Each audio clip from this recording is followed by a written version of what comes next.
Saudara, apakah PKH atau program bansos pemerintah yang cair bulan ini sama dengan bansos sebelumnya? Dan efektifkah bansos mendorong pergerakan ekonomi nasional? Kita akan bahas bersama Menko Bidang Pemberdayaan Manusia dan Kebudayaan Muhadjir Effendi. Juga ada Bima Yudhistira dari Direktur Selios, Center of Economic and Law Studies. Selamat malam Pak Menko, Pak Muhadjir, dan Bung Bima. Selamat malam. Iya. Selamat malam. Pak Menko, saya ingin catatan sedikit Pak. Bulan ini atau setidaknya dalam bulan-bulan ke depan, bansos apa yang akan digelontorkan oleh pemerintah? Saya mendengar bahwa ada uang yang akan ditransfer ke rekening program Keluarga Harapan dan sejumlah pekerja misalnya. Ya, sama saya kira skema-skemanya masih tetap seperti yang sebelumnya, Mas Aiman. Ya. Termasuk PKH dan juga kartu sembako, yang itu targetnya adalah mereka-mereka yang memang selama ini mendapatkan bansos, baik ada COVID maupun tidak ada COVID. Kemudian untuk skema yang lain yaitu berupa BSD, bantuan sosial tunai, dan BLT dana desa. Jadi 4 hal itu yang saya kira, 4 bentuk paket bansos itu yang saya kira masih akan terus kita upayakan bisa disalurkan kepada masyarakat yang membutuhkan. Dan semuanya 4 bantuan ini Pak tunai begitu ya? Penyalurannya bervariasi tapi memang semuanya tunai, artinya dalam bentuk uang. Oke. Ada yang lewat Bank Himbara, Ya. ada yang diantar dengan PT Pos. Jadi tergantung. Tetapi harus diingat kita juga rame-rame membantu dalam bentuk sembako ya. Dari kementerian, dari pihak kepolisian, ini juga ketika turun ke lapangan kita juga membawa sembako untuk mereka-mereka yang barangkali sebetulnya sangat membutuhkan tapi tidak sebagian dari skema-skema yang reguler itu. Itu di luar bansos ini atau itu inisiatif dari TNI Polri atau dari pemerintah? Arahan Presiden. Arahan Presiden. Jenis bantuannya apa Pak? Tadi yang selain tunai tadi yang beras dan lain sebagainya. Sembako ya. Sembako, oke. Ya, sembako aja. Namanya bantuan sembako gitu ya? Ya. Oke, ya, jadi ada selain... namanya pokoknya itu dalam bentuk bantuan yang sifatnya barang, artinya bahan pokok yang diberikan kepada masyarakat luas. Ini kan karena itu sebetulnya upaya kita untuk mengatasi supaya tidak terjadi social unrest atau berbagai hal yang mengakibatkan oleh masalah langkanya bahan pokok atau banyak masyarakat yang kekurangan bahan-bahan makanan, ini bisa diatasi secara berlapis tadi itu. Oleh PKH, kemudian kartu sembako, kemudian ada BST, ada bantuan dana desa, kemudian juga masing-masing daerah kan dibolehkan atau bahkan diharuskan untuk menyisihkan APBD-nya untuk memberikan bantuan berupa bansos itu. Bansos tadi yang sembako itu? Bisa sembako, bisa dalam bentuk tunai. Tapi umumnya kalau daerah biasanya sembako. Oke, sembako ini kondisional ya Pak. Jadi harus dilihat daerahnya, belum tentu semua dapat. Jangan sampai nanti misalnya kampung sana dapat, kampung saya kok enggak gitu misalnya. Tentu saja ini kan sifatnya acak ya, artinya tentu saja tidak seperti yang disalurkan dari penyaluran reguler. Misalnya kalau saya berkunjung ke suatu daerah, itu mesti membawa bekal sembako. Jika kalau Anda ketemu bakul yang kelihatannya butuh bantuan, ya kita beri. Ada orang lewat, ditanya apa ada kesulitan, ya kalau mau kesulitan ya kita bantu. Jadi memang bukan sifatnya hanya insidentil. Iya, insidentil aja. Oh, oke. Kalau yang sosial tunai itu semua sudah tercatat, termasuk yang diantarkan oleh aparat desa misalnya atau aparat kecamatan atau kelurahan. Artinya semua data sudah by name, by address, sudah detail lengkap. Sudah by name, by address, tapi kita juga mencadangkan kemungkinan mereka yang belum termasuk di dalam daftar ya. Kita juga cadangkan, misalnya beberapa lokasi yang saya temui, terutama wilayah-wilayah kantong kemiskinan, itu banyak sekali warga yang seharusnya mendapatkan, tetapi belum dapat misalnya. Itu kemudian kita atasi dalam waktu yang singkat, di samping kita catat, kita usulkan ke DTKS, menjadi bagian dari DTKS, saat itu juga kita anggarkan untuk kita beri bantuan. Oke, baik. Saya berkunjung ke wilayah Yakumo misalnya, yang saya catat itu saya pernah ke Kalimantan Selatan, di sana ada pasar Sugi Mampir misalnya, itu 90%, bahkan mungkin 100% warganya di daerah kantong kemiskinan itu mestinya dapat bansos. Tapi kita cek baru kira-kira 40%. Nah, semacam itu saya sudah minta untuk sudahlah sapu bersih aja semua diberi, tidak usah dibikin ranking dan seterusnya. Dibikin ranking seperti apapun, mereka memang ya tetap tetap tergolong orang miskin gitu. Misalnya seperti itu. Seperti misalnya juga di Teluk Naga, juga misalnya di wilayah Pulau Gadung, kemudian juga yang kita tahu di beberapa wilayah ibu kota ini juga masih ada daerah-daerah yang merupakan kantong kemiskinan. Juga di Kepulauan Riau itu juga ada daerah yang yang misalnya di desa Tanjung Unggah, daerah Tanjung Pinang, itu juga bisa sekitar 99% penduduknya memang harus diberi bansos, tetapi kenyataannya baru sekitar 50-60% yang dapat misalnya. Jadi kita sekarang akan lebih fokus lagi kepada kantong-kantong kemiskinan untuk wilayah kemiskinan ekstrim. Target kita adalah 2030 kemiskinan ekstrim 0 di Indonesia. Oke, mudah-mudahan.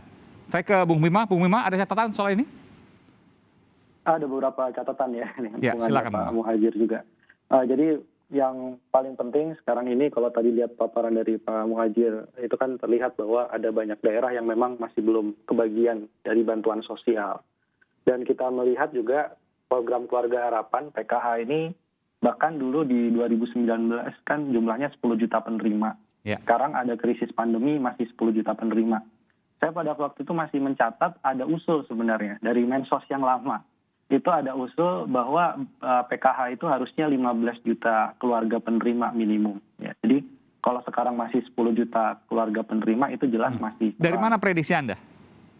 Itu statement dulu yang dimuat di media massa di Kompas terkait dengan usulan 15 juta PKH. Itu alasannya kenapa 15 juta meskipun hitungannya 10 juta?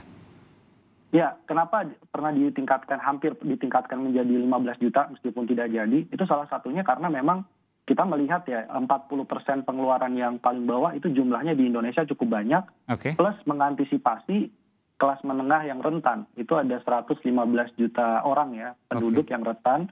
Dia kena pandemi atau kena bencana. Pada waktu itu sudah hampir dipikirkan. Jadi kalau ada bencana besar, mereka akan gampang jatuh di bawah garis kemiskinan. Jadi selama ini kan yang dijadikan patokan adalah 40% pendapatan terbawah di masyarakat Indonesia yang menjadi DTKH kalau nggak salah ya istilahnya ya. Ya, tapi di luar dari itu ada yang kelas menengah yang ini. Nah inilah kemampuan dari pendataan soal data yang sangat dinamis itu juga perlu ya dilihat oleh pemerintah. Karena yang kemarin misalnya dia masih punya aset motor, sekarang motornya digadekan. Yang kemarin masih punya pekerjaan, masuk dalam kategori kelas menengah, sekarang sudah turun masuk dalam pendapatan yang paling bawah. Itu banyak terjadi selama masa pandemi. Jadi satu, Mas Aiman, Pak Muhadjir berkaitan dengan PKH memang harusnya ditambah jumlah penerimanya. Kemudian juga yang berikutnya lagi soal duplikasi penyaluran dana bansos ini mungkin memang harus terus dibenahi ya. Karena kita melihat varian bansosnya selain dari PKH kan juga banyak gitu. Kartu prakerja itu kan dimasukkan dalam perlindungan sosial tuh dalam skenario PEM. Bung Bima, bentar, saya mau tanya dulu. Jadi di luar 40% pendapatan terbawah tadi ada kelas menengah yang tidak terfoto oleh pemerintah yang seharusnya dapat bantuan. Bisa dibilang tidak semuanya mendapatkan bantuan. Tapi kalau pemerintah biasanya bilangnya ini sudah bukan di PKH, tapi dianggarkan misalnya di kartu prakerja gitu ya. Padahal menurut saya kartu prakerja itu nggak cocok jadikan bantuan sosial. Kenapa nggak cocok? Ya karena itu intinya pada waktu itu untuk dibuat training gitu, kenaikan skill. Sekarang masyarakat yang kelas menengah rentan itu nggak butuh kenaikan skill dalam kondisi darurat. Dia bukankah bantuan tunai. Orang yang ikut kartu prakerja juga dapat uang tunai 600.000 per bulan selama 4 bulan? Ya 600.000 per bulan. Beli kuota internetnya aja udah berapa dan harus ada gadgetnya dulu untuk ikut kartu prakerja kan. Jadi artinya nggak cocok dia dimasukkan ke situ, artinya memang butuh perlindungan. Kita harusnya punya perlindungan misalnya anggaran khusus ya untuk para pengangguran. Nah, jadi kalau mereka yang masih bekerja bisa dapat subsidi gaji, yang pengangguran ini harusnya juga dibantu oleh pemerintah semacam insentif ya sampai mereka bisa diterima kembali bekerja. Nah, jadi itu banyak kemudian juga temuan-temuan dari BPK ya terkait dengan dana bansos belum ada pertanggungjawabannya. Ini 2020 mungkin bisa jadi catatan perbaikan. Kemudian penggunaan dana bansos tidak tertib di 4 kementerian lembaga itu ada 744,8 miliar. Dan terakhir BPK tadi ada hampir 3 triliun dari 27 kementerian akan PCPEN. Betul. Secara umumnya ya, tapi banyak catatan terkait dengan bansos yang harusnya jangan lagi lah catatan BPK sama di 2021.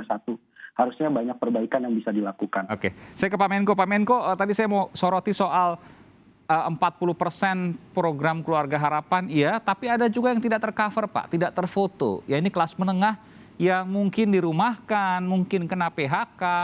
Dia dapat kartu prakerja mungkin, tapi kartu prakerjanya juga tidak bermanfaat buat dia untuk bertahan hidup. Benarkah itu?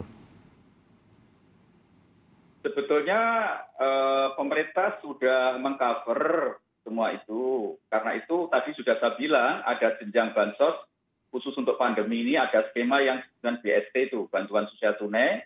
Dan kalau bantuan sosial tunai belum tuntas, itu diberi BLT dana desa. Dan juga dana kelurahan yang berasal dari APBD kota. Kemudian masih juga ada skema subsidi listrik untuk 45 watt dan 900 watt. Ya. Kemudian ditambah lagi kartu prakerja memang untuk sementara itu digunakan juga untuk bantalan pengaman sosial. Tidak murni untuk mempersiapkan mereka untuk mendapatkan keterampilan-keterampilan baru maupun keterampilan tambahan agar mereka bisa masuk dunia kerja lagi. Memang itu skema-skemanya diperlakukan untuk menjaga agar jangan sampai mereka yang hampir miskin dan setengah miskin ini semakin terpuruk ke dalam gitu. Termasuk juga ada insentif berupa modal kan untuk pengusaha-pengusaha mikro dan ultramikro juga ada diberikan. Memang tapi sudah betul yang disampaikan oleh Mas Bima, jadi kita harus terus melakukan perbaikan-perbaikan data gitu ya. Misalnya berdasarkan kunjungan saya di ibu kota saja, banyak pedagang asongan, pedagang showroom, kemudian di kampung-kampung yang juga warung kecil, mereka rata-rata belum mendapatkan akses untuk pinjaman pada saat mereka menghadapi COVID ini. Akibatnya apa? Modal yang dia pakai jualan sehari-hari dipakai untuk makan, dan sementara yang beli juga memang kebetulan sedang sepi, ya tutuplah dia. Dan ini kemudian jadi orang miskin. Karena itu saya selalu wanti-wanti kepada Pak Teten sebagai Menteri Koperasi dan UMKM, saya bilang saya berkepentingan betul untuk mengamankan mereka yang hampir miskin dan miskin ini jangan sampai terpuruk menjadi sangat miskin, karena kalau jadi sangat miskin jadi urusan saya. Itu kalau tidak terdata Pak Menko, artinya yang saya harus katakan Pak, yang lalai itu pemerintah daerah atau pemerintah pusat? Ya bukan begitu, karena sebelumnya mereka kan tidak terdata sebagai orang miskin. Iya, catatan itu di mana Pak? Data itu di mana? Data semuanya ada di kelurahan, RT RW berjenjang kan, kemudian naik di kelurahan atau desa, kemudian untuk penetapannya dia dimasukkan dalam BTK atau tidak itu tergantung pada musyawarah desa atau musyawarah kelurahan. Berarti aparat pemerintah daerah dong Pak? Betul, tapi kan kita harus tahu bahwa kualitas aparat kita di desa di tingkat jenjang tertentu kan juga memang masih diperbaiki, terutama dalam kaitan dengan mengumpulkan dan menseleksi data ini. Artinya harus ditegur adalah bupati dan wali kotanya? Semuanya ditegur, itu mulai dari yang paling bawah. Baik. Karena nggak boleh ada ini dosa negara menurut saya ketika ada satu warga saja yang kemudian terlewat tapi kemudian dia menjadi korban miskin dan lain sebagainya karena terlewat bantuan, sementara yang lain mendapatkan. Saya akan segera kembali Pak. Nanti soal ini, termasuk juga soal ada transfer bagi para pekerja. Lalu sampai kapan ini akan dilakukan? Kan katanya perkembangan ekonomi Indonesia sudah di atas 7% sekarang. Apakah akan segera dihentikan atau akan terus dilanjutkan? Kita akan segera kembali saat lagi, saudara. Tetaplah bersama kami di Sapa Indonesia Malam.